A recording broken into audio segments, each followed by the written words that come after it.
हा राष्ट्रीय महामार्ग आहे परळी गंगाखेड परभणी नांदेड हा राष्ट्रीय महामार्ग असून या ठिकाणी थर्मलच्या जवळपासच परळीच्या जवळपास पुलाचं काम चालू होतं, परंतु हे पुलाचं काम 3 ते 4 वर्ष झालं रखडलेलं आहे। आपण पाहू शकता या ठिकाणी ट्रॅफिकची झळा वाहनधारकांना सहन करावी लागत आहे।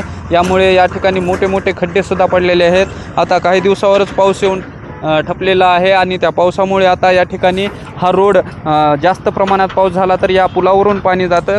काही काळ या ठिकाणची वाहतूक पावसाळ्यामध्ये बंद होते। असे 2-3 वेळा प्रसंग आले तरी सुद्धा हे पुलाचे काम झालेलं नाही। तसंच या मार्गावर मोठमोठे खड्डे पडलेले आहेत। 1 ते 1.5 किलोमीटरचा रस्तासुद्धा या ठिकाणी रखडलेला दिसून येतो आणि अनेक अपघात या मार्गावर झालेले आहेत या रस्त्यामुळे व पुलाच्या कामामुळे। तसंच या ठिकाणी थर्मल पॉवर स्टेशनचे 2 संच आहेत। या ठिकाणी दररोज या ठिकाणी कर्मचाऱ्यांना कामगारांना जाण्यासाठी येण्यासाठी या रस्त्याची धूळ व खड्ड्याचा त्रास सहन करावा लागत आहे। अनेक वेळा सामाजिक संघटनेने या ठिकाणी निवेदन दिलेले आहेत। मनोज भैया संकाय मित्रमंडळाच्या वतीनं बेशरम आंदोलन करण्यात आलं आहे, तरीसुद्धा प्रशासनाला कुठलाही फरक पडलेला नाही।